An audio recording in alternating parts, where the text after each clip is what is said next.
और इस वक्त एक बड़ी खबर आ रही है, आपको बता देते हैं कि एलओसी से बड़ी खबर आ रही है, जहां पर देर रात पाकिस्तान की तरफ से नापाक हरकत को अंजाम दिया गया है। कुपवाड़ा और बारामूला जिलों में बॉर्डर पर पाकिस्तान की तरफ से छोटे हथियारों से फायरिंग की गई है। ये फायरिंग भारत के बिना किसी उकसावे के की जा रही है पाकिस्तान की तरफ से। इसके बाद भारतीय सेना ने पाकिस्तान को मुंहतोड़ जवाब दिया है। पाकिस्तान की तरफ से लगातार 5 दिन से फायरिंग हो रही है, जिसका जवाब भारतीय सेना पाकिस्तान को बखूबी दे रही है।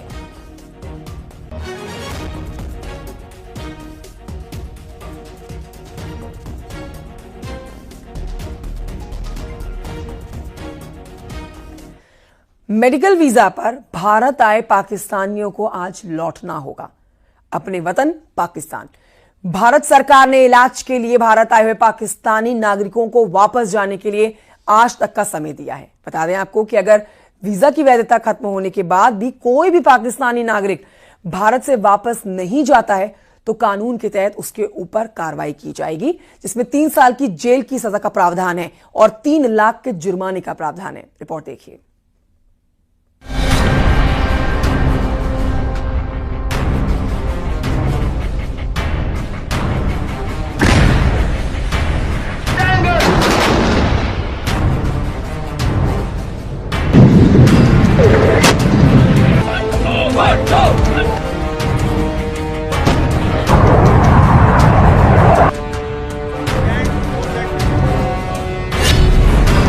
पहलगाम हमले की ड्रोन साजिश, सैटेलाइट फोन से लाइव नरसंहार।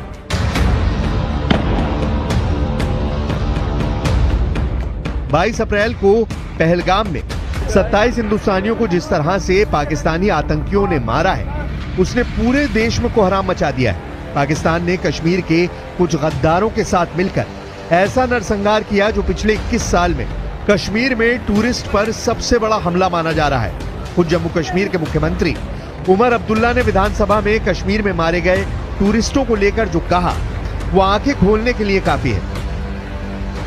उन लोगों के दुख दर्द को शायद इस असेंबली से ज्यादा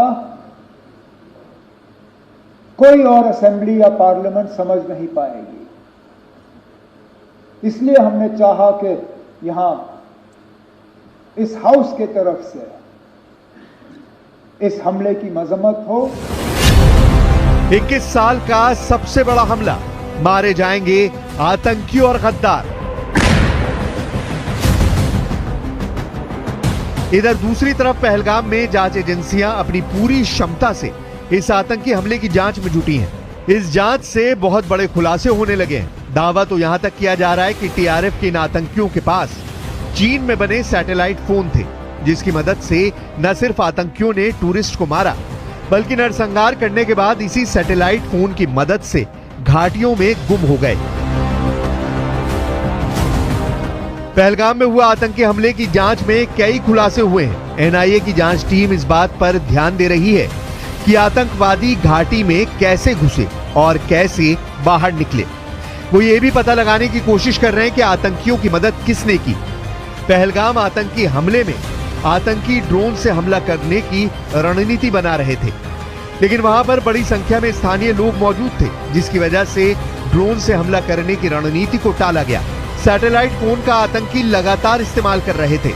इसके अलावा सुरक्षित बचे लोगों और चश्मदीद गवाहों की गवाही दर्ज की जा रही है। सूत्रों के मुताबिक एनआईए की टीम कुछ स्थानीय फोटोग्राफरों से भी पूछताछ कर रही है। उनके पास या उनके फोन में जो भी वीडियो या फोटोग्राफ हैं, उनको भी जुटाने का काम किया जा रहा है। पहलगाम आतंकी हमले की प्लानिंग पाकिस्तान में बैठे आतंकी संगठन लश्कर-ए-तैयबा के आकाओं ने की थी। कश्मीर की बैसरन घाटी में खून खराबे के लिए उन्हें पाकिस्तान में ट्रेनिंग दी गई थी। जांच से पता चला है कि आतंकवादी कोकरनाग के जंगलों से 20 से 22 घंटे पैदल चलकर आए थे। आतंकियों ने एक लोकल कश्मीरी और एक टूरिस्ट से मोबाइल फोन छीने थे। हमले में 4 आतंकवादी शामिल थे, जिनमें 3 पाकिस्तानी और एक स्थानीय आदिल ठोकर हुसैन था। एनआईए के अधिकारी फोरेंसिक एक्सपर्ट्स की मदद से पूरे बैसरन घाटी में सुराग ढूंढ रहे हैं। जांच में पता चला है कि आतंकवादियों ने AK-47 और M4 राइफल से गोली चलाई थी।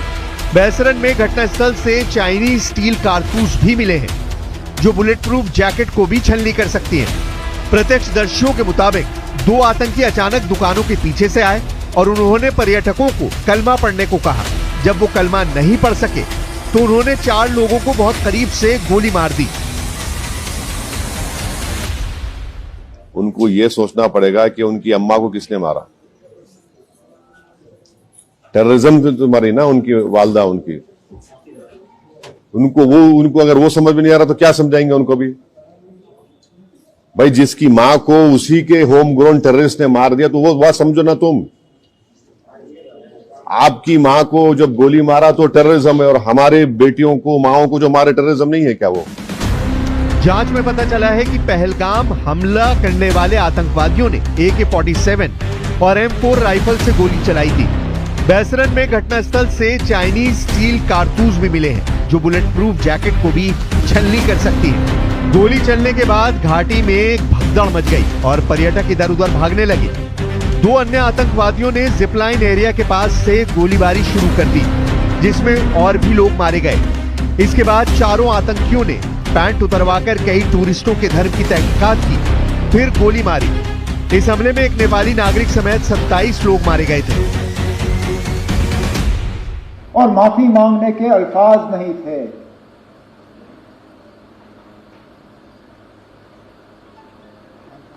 क्या कहता हूं उनको, नेवी अफसर की विधवा को,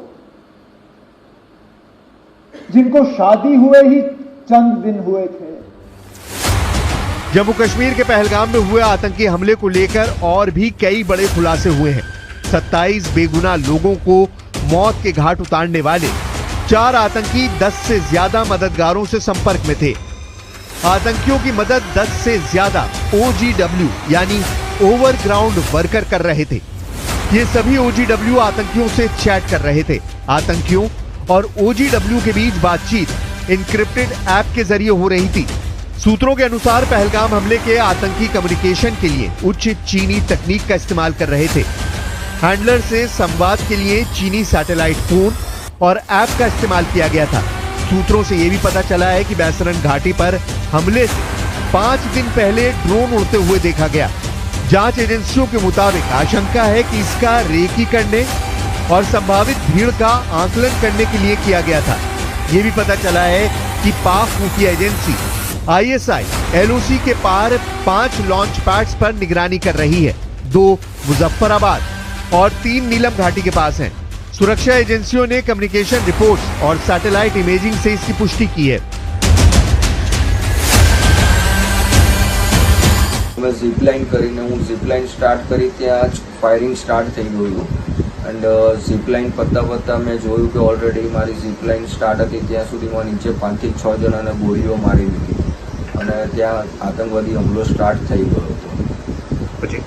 પછી ત્યાંથી અમે ઝીપલાઇન જેવી પૂરી થવાની હતી એની 10 ફૂટ પહેલાં હું ત્યાંથી કૂદી ગયો અને મારા વાઈફ અને મારા છોકરાને લઈને ભાગી ગયો, કારણ કે ઓલરેડી મારા વાઈફ ને મારા છોકરાની સામે 2 જણાને રિલિજન પૂછીને જે કપલમાં હતા એ લોકોને ગોળી મારી દીધી હતી।